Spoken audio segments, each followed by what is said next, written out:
Jamaica is the jacket giving capital of the world. Jamaica is the paternity fraud capital of the world. Not of the Caribbean, of the world. And I've seen many videos covering this. However, what I want to discuss today is why. And my personal belief is that one of the reasons is there is no repercussion. A woman can give a man a jacket and there is no legal repercussion to it.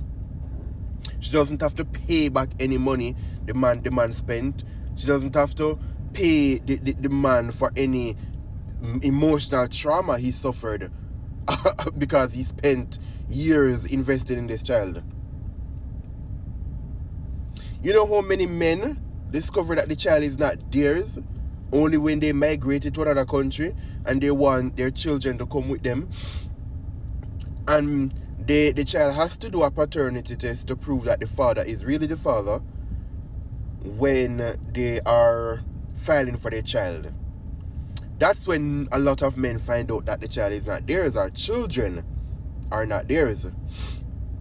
Right?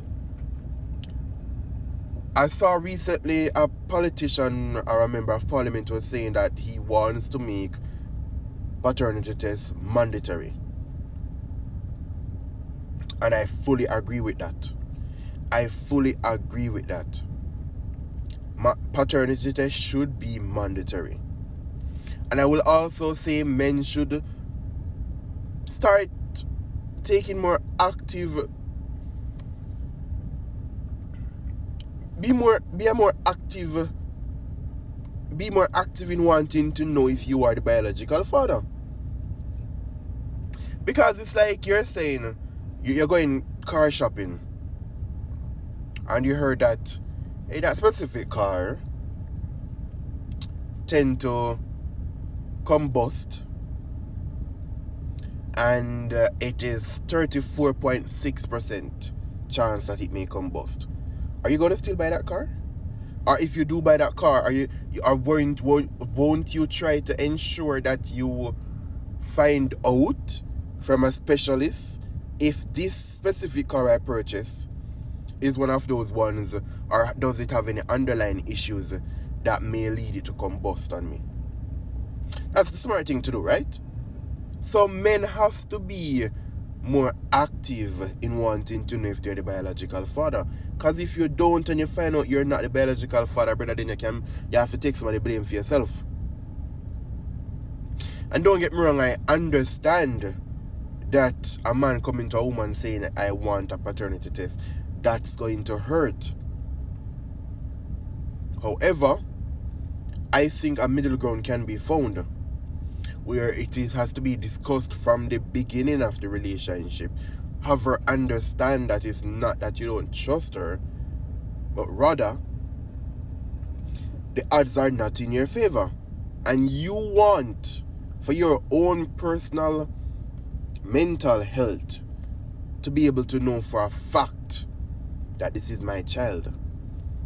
I want to know that even on my darkest days, where we all doubt things in our lives, I cannot doubt that this child is mine.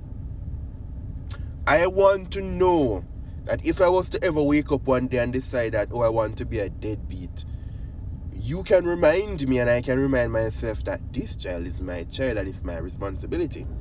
You get what I'm trying to say to you? So, men, you have to play a more active role in trying to find out if the child is yours. The government needs to do more. I personally believe that the government needs to put in place laws and regulations to punish women that commit paternity fraud.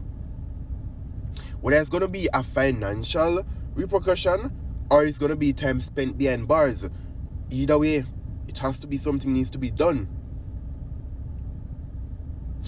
Countries that have the lowest paternity fraud rate are Asian countries, and these countries, they have repercussions. Okay? But hey, as usual, this is just me sharing my thoughts. Thank you for listening.